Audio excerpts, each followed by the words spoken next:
Välkomna till Svenska kyrkans scen Se människan och till ett samtal mellan Dan-Erik Salberg och John Ajvide Lindqvist. Det som pågår i periferin. Varsågoda. Tack.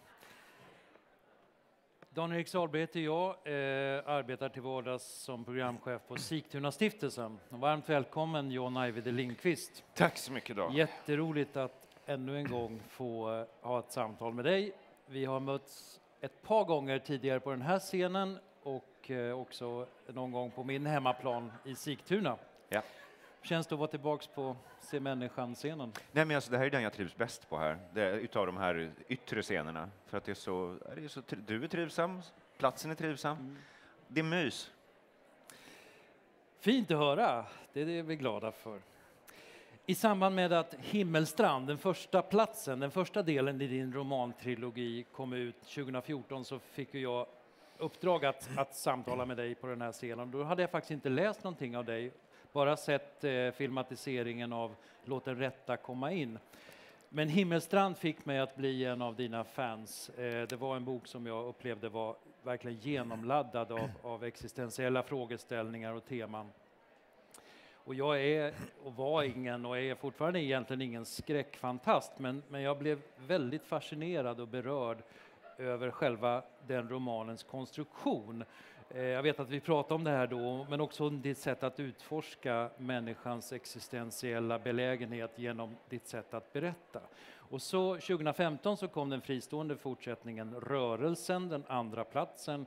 Och eftersom en del av er kanske inte vet så mycket om den här romantrilogin som nu avslutas med X, den sista platsen, så tänkte jag att jag ska helt kort bara göra en liten kort resumé av de här två första böckerna. I boken Himmelstrand så vaknar 10 människor en morgon. De har deltagit i ett möte för husvagnsägare och kliver ut för att möta världen. Men den är sig inte lik. En grön, kortklippt gräsmatta brer ut sig så långt ögat kan nå. Himlen är klarblå men ingen sol syns någonstans. Och på radion så spelas det bara gammal svensktoppsmusik. Den här romanen tycker jag ställer frågan om vilka vi är när vi har förlorat allt. Och vart vi tar vägen när det inte finns någonstans att ta vägen. I del 2, Rörelsen, heter den unga huvudpersonen John Lindqvist och visar sig ha stora likheter med verklighetens författare. Den romanen utspelar sig i 1980-talets Stockholm där individualismen har blivit en slags rådande norm och John känner sig rätt deprimerad. Han försöker hanka sig fram som trollkarl men det går halvdant. Men det är då han känner en oemotståndligt sug från tvättstugan i sitt hus. För där finns en mörk kraft som erbjuder gemenskap och närhet. Allt det som John faktiskt törstar efter. Och det är inte svårt att se de här två romanerna som en slags psykologisk skildring av ett folkhem i förändring. Men jag läser också de här romanerna, inte minst Rörelsen, som en berättelse om relationer. 3 nivåer av relationer. Relationen till det där hinsides, det där som ligger bortom, det som en annan dimension av tillvaron, men också relationen till de andra, längtan efter gemenskap, tillhörighet och samhörighet i en tid då när folkhemstanken ersätts istället av mottot satsa på dig själv. Och sen den tredje relationen, den som handlar om relationen till oss själva. Och om det tänkte jag att vi skulle återkomma lite sen när vi pratar om den här tredje och avslutande delen i platsen-trilogin. X, den sista platsen. För jag tycker faktiskt att min lite hemmagjorda 25-öres analys funkar även på din nya bok. Den här boken inleds med meningen: under hösten 2016 drog en självmordsvåg genom Stockholms undre värld. Och i bokens första 200 sidor så berättar du den här historien i formen av en rätt hårdkokt kriminalroman. Lite typ Jens Lapidus, fast bättre skulle jag säga. Och det är alltså en bra bit in i boken som det här lite övernaturliga inslagen gradvis börjar sippra in i berättelsen. Och det här stilgreppet förvånade mig lite. Hur kom det sig att du valde den här stilen? Generellt så försöker jag göra på olika sätt hela tiden. Jag vill inte att man ska veta exakt vad det är man får. Om man har läst några av mina tidigare böcker och tycker om dem och så kommer en ny, så ska det inte vara man ska inte veta vad det ska bli den här gången. Och det var helt enkelt så, först skrev jag i Himmelstrand som är väldigt expansiv, det här fältet är stort, det är mycket människor, mycket ganska extrema händelser. Det sprider ut sig i alla riktningar, den ballar ur lite, men den är skön historia. Och sen när jag ska göra rörelsen, tänker jag, den här måste vara tvärtom. Den ska vara instängd, klaustrofobisk, den ska koncentrera på en person, den ska vara, och dessutom skriven i jag-form, som jag aldrig gjort tidigare. Och så med den här, då insåg jag efter de här två att det fortfarande var en del trådar som svävade lösa. Och jag måste skriva en bok till för att få ihop allt det här. Och vad ska jag göra då som jag inte gjort tidigare? Jag har inte försökt skriva en kriminalroman, så då testar jag det. Och dessutom då, ska jag nu göra det, då kan jag lika väl försöka göra det så här, just hårdkokt, mer åt Chandler-hållet. Det klarar jag naturligtvis inte av att hålla. Därför att det är ofta människor som bara står och droppar tuffa repliker och inte visar något av sina känslor. Är det något mina människor gör så är det att ha känslor. Så det lyckades jag inte riktigt hålla. Men det finns många scener som drar åt den där nästan lite komiskt hårdkokta dialogen och så. Men sen så att egentligen var det, jag bestämde mig för den här formen helt enkelt för att jag inte hade använt den tidigare. Den här romanen utspelar sig ju till största delen i det samtida förslummade bostadskomplexet Gårdsstugan. Någonstans vid Järvafältet i Stockholm. Nej, Södra Hagaparken. Okej. Det är i alla fall ett fiktivt, du har fiktivt. hittat på det. Jag tittade, det var samma när jag skrev en bok som heter Hanteringen av odöda. Då tittade jag, vad kan jag tänka mig att det finns en sån här halvfärdig förort som aldrig blev färdigbyggd. Och det är Järvafältet, det största området. Så den här gången tittar jag på kartan igen. Jag måste vara närmare stan, vilket är det största grönområdet nära stan. Hagaparken. Ja, just det. Där. Och naturligtvis, som alltid, när jag började forska det här så fanns det planer på bebyggelse där. Att bygga en sån här stor grej där. Okej. Ja. Ja, för det är ju verkligen ett sånt där ogenomtänkt 60-talsprojekt som någonstans har fastnat på vägen. För de som lever där är grundstämningen hopplöshet, känslokyla och befogad misstro mot auktoriteter. Ja. Gängkriminaliteten frodas och också det alldeles speciella språket. Och jag måste erkänna att jag personligen aldrig haft tillfälle att avlyssna snacket i Stockholms undre värld eller sådär, men det känns som du har gjort det. Hur gick det tillväga för att få en sån där tonträff med det kriminella förortsspråket? Ja, alltså det där är ju ett par recensenter som har tagit upp också, att fasen var Ajvide Lindqvist så jag har bra koll på hur människor snackar. Det är helt enkelt så att jag har hittat på hela det här språket. Va? Ja, allt det här slanget finns inte de här orden i verkligheten. Därför att jag läste Clockwork Orange för att få lite inspiration innan. Där pratar de ju nästan uteslutande mycket mer slang än vad jag gör, som är påhittad baserad i ryska. Och jag utgick mycket från finska, i och med att Södergården då är mycket finskt inflytande. Först hittade jag på en massa ord. För att helt enkelt så här, jag är inte Jens Lapidus, jag är inte på något sätt insatt i hur kriminella människor och ungdomar pratar. Och det skulle bli så lökigt om jag försökte låtsas att jag kan det, genom att titta lite på Flashback och så där. Och så ändå så vet alla att det här, nej, vi pratar inte så där. Det där, fy fasen vad det här är fake. Mycket bättre att hitta på mitt eget språk. Och det är det så att till exempel, eftersom det är mycket drogdistributionen handlar om, så heter liksom en som bara använder lite kokain, det är en snurvlare. En som har mer, det är en snorare. Alkoholister är klunkare. Att sälja droger, deala, det kallas för putta. Man puttar skiten. Ha! Kyttan. Kyttan, ja, det är polisen. Ja. Men det är baserat på ett finskt ord som är likartat. Ja, det är otroligt, vad kul att höra det. För jag var säker på att det här var autentiska ord faktiskt. Det är bra, och det är jättebra att du gick på det. Det är kul. Även många av orden är ganska välvalda faktiskt. Till exempel det här att man har ett revir, det är ens yta. Okej, vad fasen, har han coolat? Vem har tagit hans yta då? Vem puttar där nu? Det låter rimligt. Precis. Och den här förorten då blir ju samtidigt ett tryggt territorium, ett slags modersfamn för Linus och identitetsbygget av Linus, en av romanens huvudkaraktärer. Den här stridsmarta killen, humoristisk men med en djup inre oro som gurglar inom honom, och den kan bara stillas med långa löpturer. Vem är Linus? Berätta lite om Linus. Jag tycker om att skriva om människor i den plastiska åldern, eller den formbara åldern, när man fortfarande inte har fastslagit vem man är och vad man tror på, eller vart man är på väg i livet. Där fortfarande små yttre händelser kan ha en väldigt stor inverkan på i vilken riktning man knuffas. Och Linus, han är ju naturligtvis svaret mot ett behov i berättelsen. Jag visste att jag skulle ha den här mystiska gestalten X som får människor att ta livet av sig, som tar över droghandeln i Stockholm. Och då ville jag ha dels en på utsidan, som är Tommy T, journalisten, som forskar i det här och försöker få reda på vad det är som händer, och dels någon på insidan, någon som dras in gradvis i den här organisationen. Så jag behövde en ung kille som rimligtvis kunde ha en anledning och en drift för sin personliga vinnings, för sin personliga identitets skull, för att det inte finns några andra alternativ, skulle börja glida in i den här verksamheten med att sälja den här extremt rena kokainet som det handlar om. Jag behövde helt enkelt konstruera en person som rimligtvis kunde vara en del av det här förloppet, som det ofta är.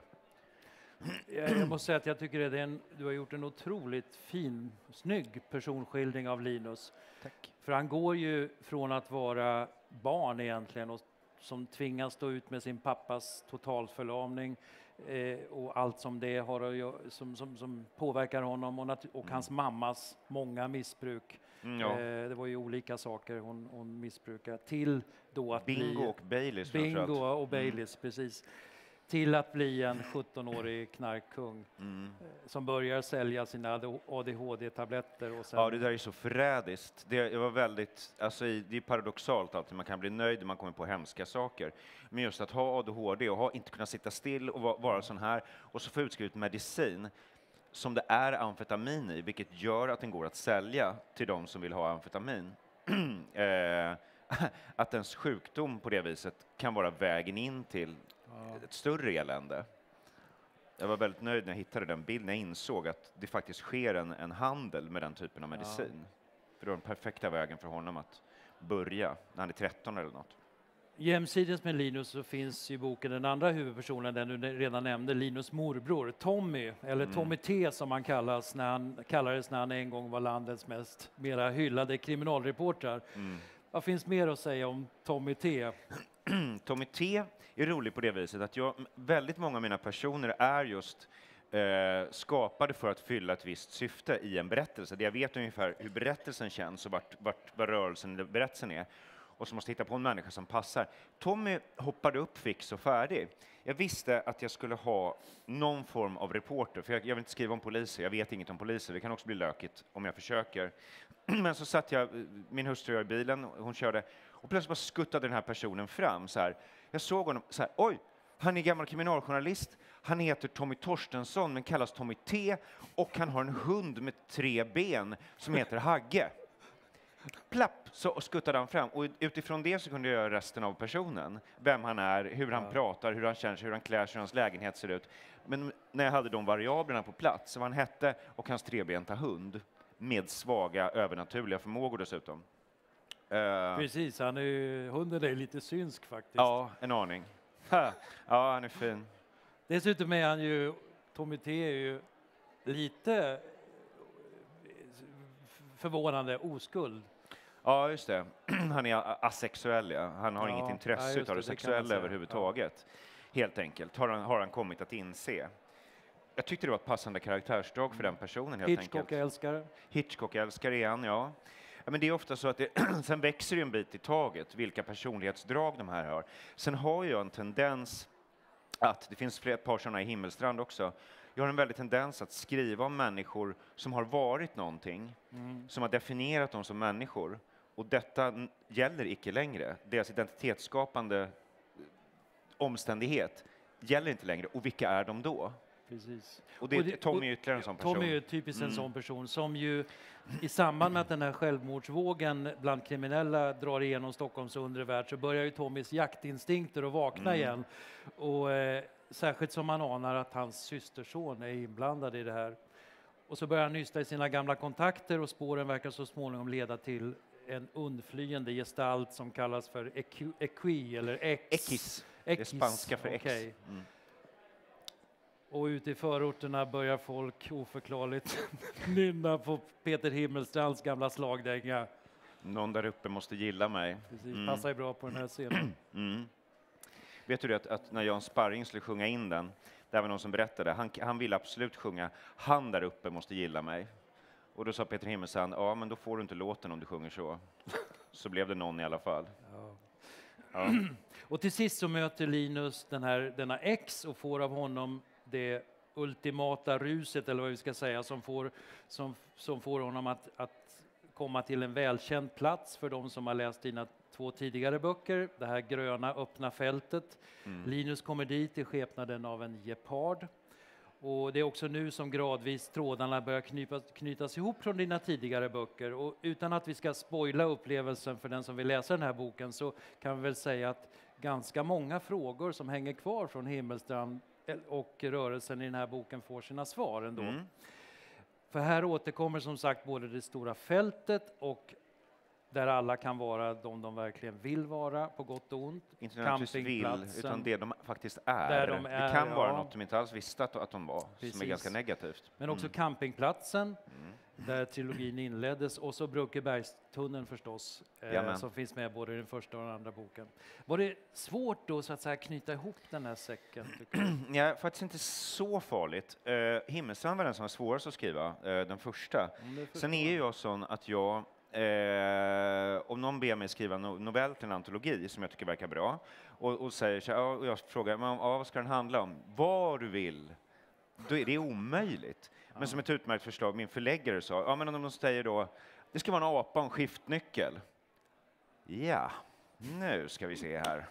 Alltså begränsningarna är bra, och här blir jag på det ofta. Och här var ju väldigt begränsad av det faktum att alla de här sakerna måste in i den här berättelsen och få en betydelse och knytas ihop.